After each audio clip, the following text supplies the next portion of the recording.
जय हिंद। आशा करता हूँ सब अच्छे होंगे।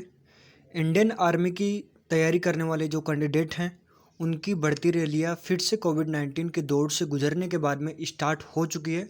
लगभग जो पुरानी डेट की बढ़ती रैलियाँ थी वो भी स्टार्ट हो गई है। उनका नया डेट फिर से अनाउंस कर दिया गया है और उनकी जो जुलाई से प्रक्रिया वो चालू हो चुकी है। और जो जिन डिस्ट्रिक्ट्स और स्टेट्स की जो बढ़ती रैलियाँ होने वाली थी 2020 में और जिनकी बढ़ती रैलियों की डेट आई नहीं थी, उनका चैट में नाम नहीं था, तो उनके लिए भी जल्द ही सेना इस रैली चैट को अनाउंस करेगा।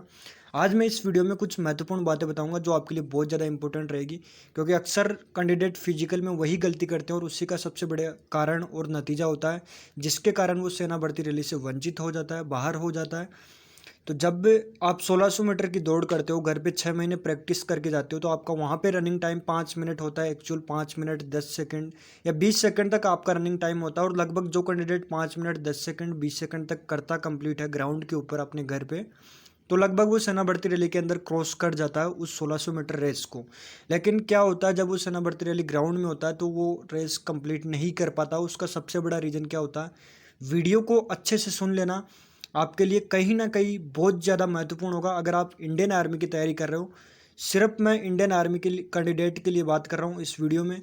बाकी जो पुलिस फोर्स वाले वो कैंडिडेट भी देख सकते हैं, क्योंकि उनके लिए नॉर्मल फिजिकल होता है। बाकी इंडियन आर्मी में सबसे टफ और काफ़ी ज़्यादा हार्ड फिजिकल होता है और उसकी जो प्रोसीजर है वो भी सबसे ज़्यादा हार्ड होती है। तो जब भी आप 1600 मीटर सेना भर्ती रैली ग्राउंड में दौड़ करने के लिए जाते हो, तो वहाँ पे क्या होता है, अक्सर आप 200 और 250 बंदों का बैच देख के घबरा जाते हो कि बंदे बहुत ज़्यादा है, दौड़ होगी या नहीं होगी। तो मैं उन कैंडिडेटों को बता दूं, सबसे पहले जिस बंदे ने सेना की तैयारी करने की सोची थी या फिर जिस बंदे ने 6 महीने खून पसीने से अपना टाइम 5 मिनट 10 सेकंड उस ग्राउंड पे लेके आया था, और आज इस ग्राउंड में आने के बाद में अगर तू 250 बंदों के सामने झुक रहा है ना, कभी सक्सेस नहीं हो सकता। मेरा चैलेंज है, सबसे पहले अपने आप को कंट्रोल कर, सबसे पहले अपने आप का मनोबल बढ़ा। अगर तूने अपने मनोबल को बढ़ा लिया, समझ ले तेरा 1600 मीटर क्लियर है। कोई चैलेंज नहीं कर सकता तेरे को कि तू रेस नहीं क्लियर कर सकता। कभी भी भर्ती रैली ग्राउंड में जाने के बाद में ये ना सोचे कि मेरे फैमिली वाले, मेरे समाज वाले, मेरे गांव वाले, मेरे साथ वाले ये क्या कहेंगे कि अगर मैं दौड़ में पास नहीं हुआ और मैं फेल होकर चला गया, मेरी लास्ट बढ़ती है। अगर डिप्रेशन में आप चले जाते हो ना, तो सबसे बड़ी गलती वहीं करके बैठ जाते हो आप। जब भी रैली ग्राउंड में आप एंट्री लेते हो तो यही सोच के आपको जाना है, बिल्कुल पॉजिटिविटी के साथ में, कि हाँ मैं 1600 मीटर क्रॉस कर लूँगा, क्योंकि मैंने इस 1600 मीटर दूरी को पिछले 6 महीने दोहराया है और आज उसका जो अंतिम परिणाम है वो मैं देखने वाला हूँ। अपने साथ में एक पॉजिटिविटी साथ रखना। और उसके साथ में इंपॉर्टेंट चीज़ मैं आपको बता दूँ, जब भी सेना भर्ती की आपकी जब दौड़ हो, उससे आधा घंटा लगभग आपका टाइम खर्च हो जाता है, क्योंकि आपको वहाँ पे एडमिट कार्ड स्कैन किया जाता है। उसके बाद में एंट्री करने के बाद में आपको ग्राउंड में प्रवेश किया जाता है, वहाँ पे बैठाया जाता है, शूज़ वगैरह आपको पहनने का मौका दिया जाता है, आपका जो लगेज होता है उसको रखने का टाइम दिया जाता है। तो इसके लिए लगभग आधे से 1 घंटे का टाइम आपको उस दौरान मिलता है। तो उस दौरान आपको कुछ भी ऐसा पदार्थ या फिर ऐसा कोई भी लिक्विड नहीं लेना है जिससे कि आपका शरीर भारी होने लगे, आपको ये महसूस होने लगे कि मुझे पेट में दर्द हो रहा है, मुझे वॉशरूम की जो समस्या वो होने लग जाए, या फिर आप कहीं बैठ नहीं पा रहे हो। तो ऐसा कुछ भी नहीं खाना पीना आपको। 1 से 2 घंटे के दौरान जो बढ़ती रैली दौड़ना है, उससे पहले आप बिल्कुल फ्रेश होकर निकलिए ग्राउंड के लिए। तो आपका जो शरीर एकदम हल्का रहेगा और आपको कंफर्टेबल रहेगा। तो दौड़ने में मैं चैलेंज कर रहा हूँ कि आपके लिए बहुत ही ज़्यादा बेटर रहेगा। तो इस चीज़ को आपको बिल्कुल ध्यान रखना है। जब भी फिर आप ग्राउंड में एंट्री करते हो तो आपको ये रखना है कि जो 250 बंदे हैं, ज़रूरी नहीं कि सारे प्रैक्टिस करके आएंगे, क्योंकि उनमें से कम 100 से 150 बंदे तो ऐसे होते हैं जो टाइम पास करने के लिए आते हैं, भीड़ फालतू की भीड़ करने के लिए आते हो। आप सब लोग जानते हो जो तैयारी करते हैं कि 100 से 150 बंदे पहले राउंड में ही निकल जाते हैं, वो अंदर जाके बैठ जाते हैं। बाकी जो कंपटीशन होता है वो 100 बंदों के अंदर होता है। अब 100 बंदों में से 30 बंदे तो लगभग एक बैच में पकड़ लेता है वो, ठीक है। तो 20 से 30 बंदे एक बैच में पकड़ लेता है। तो वहाँ पे आपको रखना कि आपको कंपटीशन क्या, 3 बंदों पे एक बंदे का कंपटीशन। अगर आप 4 बंदे भी क्रॉस करके चल रहे हो तो आपका नंबर तो सॉलिड है, कोई नहीं रख सकता। इस टारगेट को लेके चलो। अगर 100 बंदे का कंपटीशन रहा ना, तो अगर आप 4 बंदों को भी क्रॉस करके रखे हो ना, तो आपका नंबर तो सॉलिड है, आपको तो कोई रोक ही नहीं सकता, आप क्लियर कर पाओगे।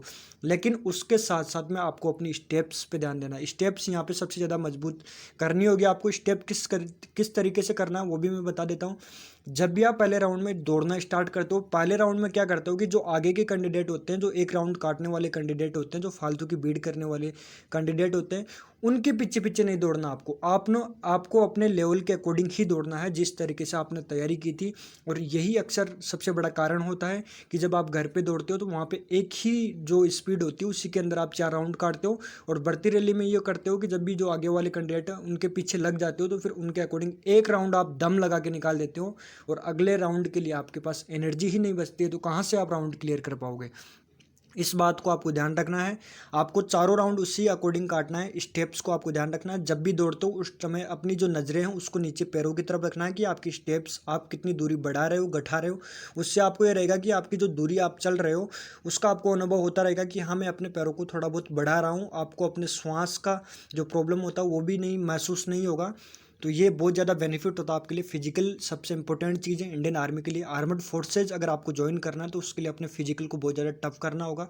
उसके लिए आपको कम से कम 3 से 4 या 5 या 6 महीने की अगर आपकी तैयारी है तो गुड है, आप कुछ अच्छा कर लेगो। और यही सोच के आपको रैली भर्ती ग्राउंड में जाना है कि आई कैन डू इट, मैं ये कर सकता हूँ, मैं ये कर सकता हूँ, मुझे कोई नहीं रोक सकता।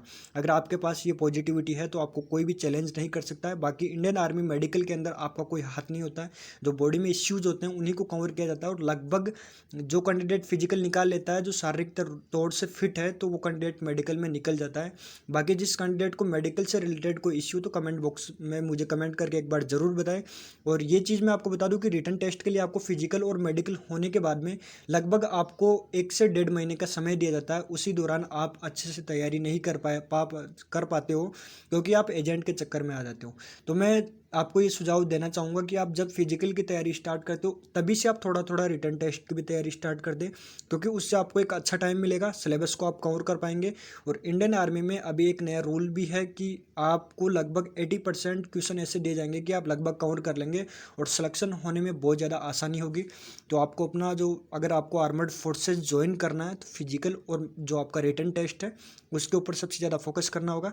आई होप मैंने इस वीडियो में जितनी भी जानकारी दी आपको समझ में आई होगी, और मैं यही आशा और यही उम्मीद के साथ में आता हूँ कि आप लोगों के लिए कुछ अलग लेके आऊँ, और वही मैं कोशिश करता हूँ। और आप लोगों का सपोर्ट और आप लोगों का साथ मुझे आज इस जगह पहुँचा दिया है कि मैं आपके लिए कुछ नया से नया लेके आने की कोशिश करता हूँ। अगर आप लोगों का कोई भी डाउट हो, कोई भी कमेंट सेक्शन में मुझे सुझाव हो, या फिर कोई भी सुधार करने जैसा कोई कमेंट हो तो मुझे कमेंट करके ज़रूर बताएं। साथ ही वीडियो के डिस्क्रिप्शन बॉक्स में टेलीग्राम व्हाट्सएप ग्रुप का लिंक दिया हुआ है, जल्दी से जाकर ज्वाइन कर लीजिए। वहाँ पे मैं शॉर्ट्स नोटिफिकेशंस होते हैं वो प्रोवाइड करता हूँ। और अगर आप फर्स्ट टाइम चैनल पर विजिट कर रहे हैं तो वीडियो के नीचे एक लाल कलर का सब्सक्राइब बटन है, उसको दबा के बेल आइकन को प्रेस कर ले, ताकि जब भी मैं कोई नया वीडियो लेके आऊँ तो सबसे पहले अपडेट आपको मिलता रहे। वतन की रखवाली करने के लिए आप लोग जा रहे हो, आप लोग इतना खून पसीना बहा रहे हो, ईमानदारी के साथ में आपको सेना भर्ती की तैयारी करना है, तभी आप सफल हो पाएंगे। अगर किसी एजेंट के चक्कर में आते हो और आप सोचते हो कि वो मुझे भर्ती करवा देगा, तो आपकी ये सोच बिल्कुल गलत है। आप कहीं ना कहीं बहुत बड़ी भूल कर बैठते हो, और इस चीज़ को आपको ध्यान रखना है। ठीक है, जय हिंद, जय भारत, वंदे मातरम।